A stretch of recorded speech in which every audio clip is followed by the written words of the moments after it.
भक्तजनों, हर हर महादेव। श्री शिव महापुराण भाषा द्वितीय रुद्र संहिता तृतीय पार्वती खंड का 33वां अध्याय। हिमालय और मैना को सप्तऋषियों सहित अरुंधति और वशिष्ठोपदेश। ऋषियों ने कहा, शिवजी जगत के पिता और पार्वती जगत की माता है। इस कारण आप अपनी कन्या को महात्मा शंकर को देवें। हे हिमालय, ऐसा करने से आपका जन्म सार्थक होगा। आप जगत गुरु हो जाएंगे, इसमें संदेह नहीं। हिमालय ने सप्तर्षियों को प्रणाम कर हाथ जोड़कर ये निवेदन किया कि शिव जी की इच्छा से मैंने ये विचार पहले ही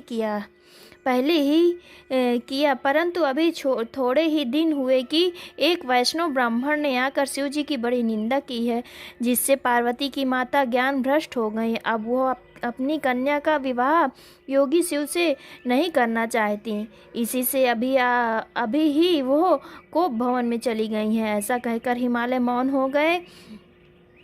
तब सप्त ऋषियों ने शिव जी की माया की प्रशंसा कर अरुंधति को मेनका के पास भेजा। पति की आज्ञा पर ज्ञानदात्री अरुंधति कोप भवन में स्थित मेनका तथा पार्वती के पास गई। देखा तो शोक संतप्त मैना मूर्छित हो पृथ्वी पर पड़ी है। तब पतिव्रता अरुंधति को उनके पास जाकर बड़ी सावधानी से बोली, हे साध्वी मेनके, उठो, मैं अरुंधति आपके घर आई हूँ और परम दयालु सप्तर्षि भी आए हैं।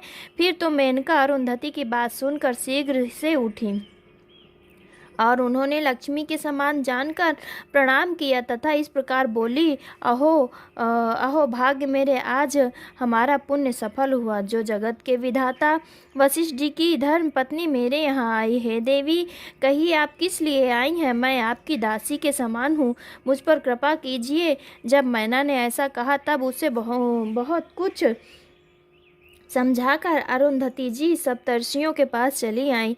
इधर सप्तऋषिगण हिमालय को समझा रहे थे। हिमालय कहते थे कि मैं शिव के पास कोई राज सामग्री नहीं देखता हूँ, स्वजन और बांधव भी नहीं हैं। उन निर्लिप्त को मैं अपनी कन्या कैसे दूँ? आप सब ब्रह्मपुत्र होकर ये कैसी बात कहते हैं? यदि कोई पिता काम, क्रोध, लोभ और मोह के वश में होकर अपनी कन्या को किसी प्रतिकूल वर को देता है तो वो नरक का भागी होता है। मैं अपनी कन्या ऐसे शूलपाणी शंकर को नहीं दूंगा। अस्तु, यदि कोई वर योग्य वर हो तो उसे आप बताइए। जब हिमालय ने कहा तब वक्ताओं में श्रेष्ठ वशिष्ठ जी बोले, हे पर्वतराज, लोक और वेद में 3 प्रकार के वचन होते हैं।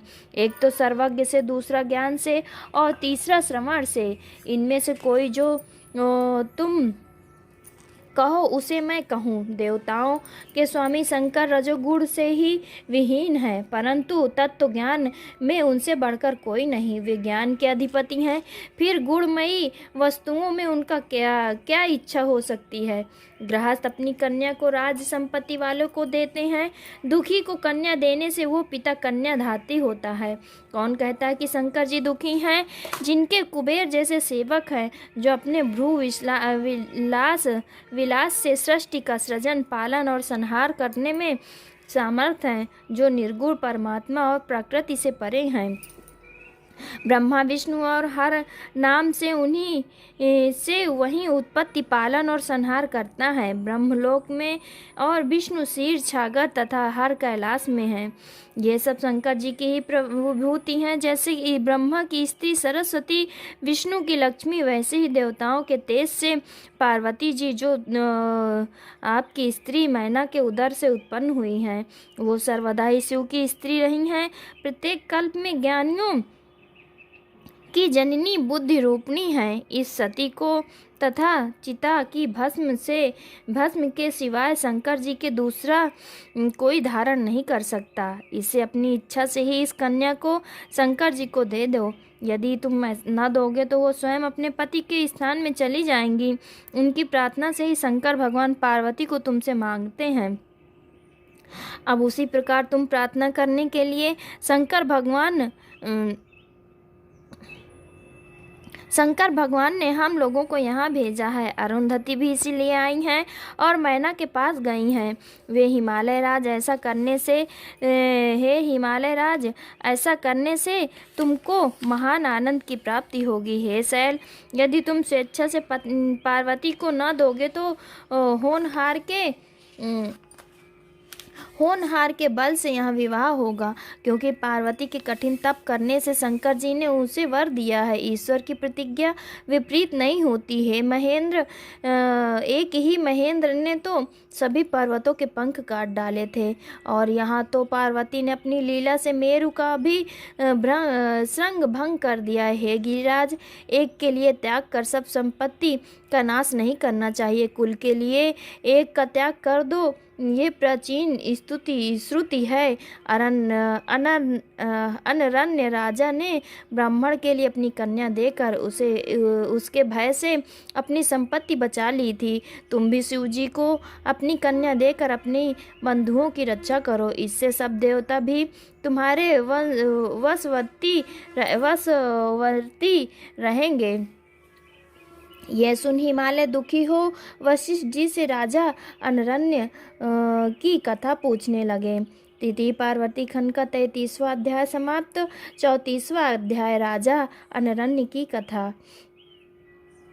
वशिष्ठ जी बोले, सावर्ण्य इंद्र वाले 14वें मनु के वंश में एक अनरण्य राजा उत्पन्न हुआ था, जिसके पुत्र का नाम मंगलारण्य था, और जो बड़ी ही बली राजाओं में श्रेष्ठ 7 द्वीपों का राजा हुआ तथा विशेषकर वो शिव जी का बड़ा भक्त था। उसने इंद्रत्व प्राप्त करने की इच्छा से भृगु जी को अपना पुरोहित बनाया और सैकड़ों यज्ञ किए, परंतु इंद्रित्व को स्वीकार नहीं किया। उस राजा के 100 पुत्र हुए और लक्ष्मी स्वरूपा उसे एक कन्या भी प्राप्त हुई। हे शैल, वो 100 पुत्रों में अपनी कन्या को अधिक प्यार करते थे। उनकी प्राण प्रिय 50 रानियां थीं। जब वो कन्या बड़ी हुई तो उसके विवाह के लिए उसने उत्तम वर खोजने की और यत्र तत्र पत्र भी भेजा। इधर राजा अनरण्य की कन्या अपनी सखियों के साथ सरोवर में विहार करने लगी। एक समय पिपलादी ऋषि उसे देखकर काम से अत्यंत पीड़ित हो गए और उन्होंने उसे प्राप्त करना चाहा और दूसरों से पूछा कि ये किसकी कन्या है। उन्होंने बताया कि दूसरी लक्ष्मी के समान वो राजा अनरण्य की कन्या है और इसका नाम पद्मा है तथा राजा इसके विवाह के लिए अन्यों से प्रार्थित हैं।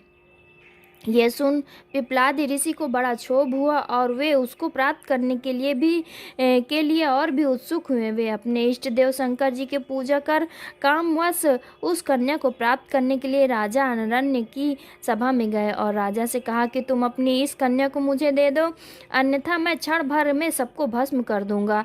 राजा रोने लगे क्योंकि मुनि वृद्ध थे। रानी भी रोने लगी, उसे मूर्छा आ गई। राजा के सब पुत्र भी बहुत व्याकुल हुए, सारे संबंधी भी व्याकुल हुए।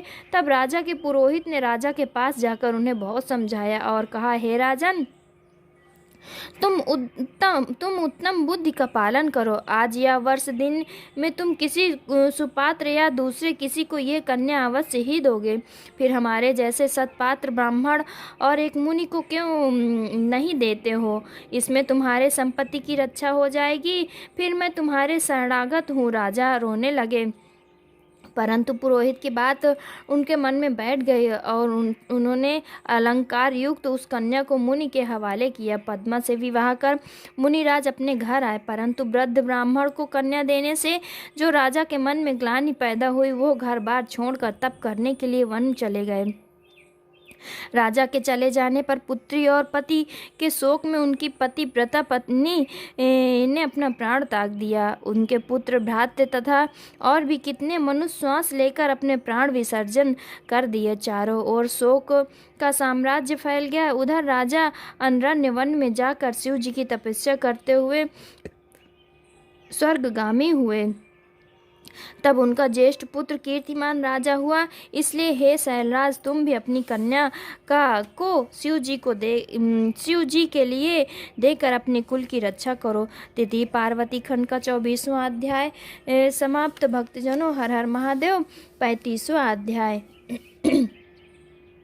पद्मा और पिपलादि आख्यान। नारद जी बोले, हे तात, अनरण्य के सुता दान को सुनकर हिमालय ने क्या किया? अब आप इस चरित्र को मुझे सुनाइए। ब्रह्मा जी बोले, सुता दान सहित अनरण्य के उस चरित्र को सुनकर हिमालय वशिष्ठ जी से पूछने लगे कि कृपानिधि, हे मुनि शार्दूल, हे ब्रह्मा के पुत्र, हे वशिष्ठ जी, इसके पश्चात अनरण्य की पुत्री ने मुनि पिपलादि के साथ क्या चरित्र किया? कृपा कर आप उस कथा को मुझे सुनाइए। वशिष्ठ जी कहने लगे, पिपलादि मुनि अवस्था में तो वृद्ध थे। उन्होंने वन में जाकर लंपटता रहित जीवन व्यतीत करना आरंभ किया।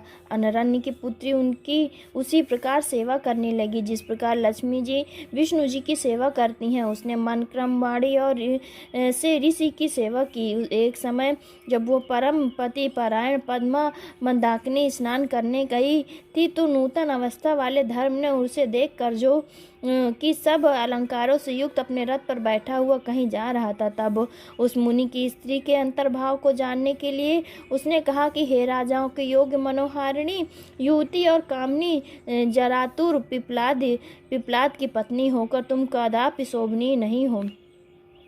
तुम मरणोन्मुख उस ब्राह्मण को छोड़कर मेरी पत्नी बनो। देखो मैं कितना सुंदर हूँ।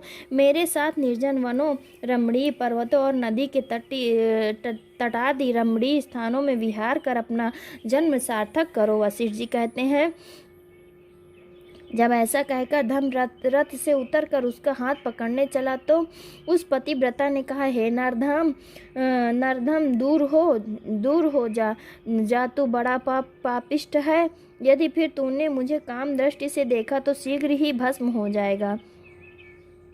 मैं तप से श्रेष्ठ उस पिपलादि मुनि को क्यों छोड़ूं?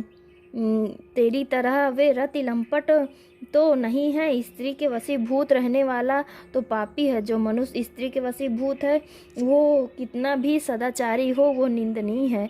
उसके तप से क्या, पूजा से क्या, उसकी विद्या और दान सब कुछ व्यर्थ है। मैं तो तेरी माता के समान हूँ, फिर भी यदि तू मुझे स्त्री के समान समझता है तो मैं तुझे शाप देती हूँ कि तू शीघ्र ही नष्ट हो जाए। वशिष्ठ जी कहते हैं, उस सती के शाप से धर्म थर थर काँपने लगे। उसने अपना सभी वेश त्याग कर ऋषि पत्नी से कहा, हे माता, आप मुझे क्षमा कीजिए। मैं तो पराई स्त्री को सर्वदा माता के समान ही समझने वाला धर्म हूँ। यह तो मैं तुम्हारी परीक्षा ले रहा था, किंतु मैं सब जानता हूँ। ब्रह्मा जी की आज्ञा से मैंने तुम्हारी ये परीक्षा ली है। ऐसी बहुत सी बातें करते हुए जगत गुरु धर्म उनके आगे खड़े हो गए तथा उनके पतिव्रत से प्रसन्न हो कुछ न बोले। तब उसे धर्म जानकर पिपलादि भार्या ने आश्चर्यचकित हो कहा, जब तुम सब प्राणियों के सब कर्मों के साक्षी हो तो फिर मेरा मन जानने के लिए तुमने ऐसा क्यों किया? फिर मुझे ऐसा कहने से भी क्यों रोकते हो? हे ब्रह्मा, मुझे खेद है कि मैंने तुम्हें स्त्री स्वभाव से ऐसा शापित किया, परंतु अब क्या करूं? सतियों का श्राप नष्ट भी तो नहीं होता। यदि तुम नष्ट हो जाओगे तो सारी सृष्टि भी नष्ट हो जाएगी। परंतु ये भी तो मैं व्यर्थ ही बोल रही हूँ, क्योंकि तुम्हारा यूं ही त्रेता में एक पैर नष्ट हो जाएगा, द्वापर में 2, कलयुग में 3 और कली के अंत में चारों पैर नष्ट हो जाते हैं तथा फिर सतयुग में पूरे हो जाते हैं। इस प्रकार तुम सतयुग में तो सर्वव्यापक और दूसरे युग में कहीं कहीं व्यापक रहोगे तथा इसी प्रकार युग व्यवस्था क्रम से हो जाएगी। मेरे ये वचन तुमको सुखदायक हो। अब तुम अपने आश्रम को जाओ, मैं भी अपनी पति की सेवा में जाती हूँ। इस प्रकार उसके वचन सुनकर धर्म संतुष्ट हो गया। उसने उस पतिव्रता को आशीर्वाद दे के रूप में यह वर दिया कि तुम्हारी पति भक्ति से तुम्हारा पति युवा हो जावे और सर्वदा रति सामर्थ्य तथा स्थिर यौवन वाला होवे। साथ ही तुम भी अजन्मा स्वामी सौभाग्य युक्ता होकर स्थित यौवन वाली हो जाओ। तुम्हें परम गुणवान 10 पुत्र प्राप्त होवे और तुम्हारे घर में सर्वदा कुबेर से भी अधिक धन भरा रहे। वशिष्ठ जी बोले, हे गिरे, ऐसा कहकर धर्मराज उठ खड़े हुए और वो भी उनकी परिक्रमा करके घर चले। धर्मराज ने पद्मा को आशीर्वाद दिया और अपनी सभा में जाकर उनकी प्रशंसा की। पद्मा अपने घर आ अपने युवा पति के साथ एकांत में निरंतर रमण करने लगी तथा उनके स्वामी भी अधिक गुणज्ञ, उनके कई पुत्र हुए। दोनों दंपतियों का जीवन सुख संपत्ति वर्धक और लोक परलोक में कल्याणप्रद हो गया है। शैलेंद्र, ये तत्व जानकर तुम अपनी पुत्री को शंकर के लिए दे दो। 1 सप्ताह के पश्चात सुंदर योग्य लग्न है जिसमें चंद्रमा बुध के साथ ही रोहिणी तारा गणों से युक्त है। मार्गशीर्ष का महीना और चंद्रमा सर्वदोष रहित है। ऐसे शुभ योग में मूल प्रकृति रूपा ईश्वरी जगदम्बा को जगत के पिता शंकर जी को देकर कृतकार्य हो। ब्रह्मा जी बोले। यह कहकर वशिष्ठ जी शंकर जी का स्मरण कर मौन हो गए। तृतीय पार्वती खंड का 35वां अध्याय समाप्त। भक्तजनों, हर हर महादेव, हर हर महादेव।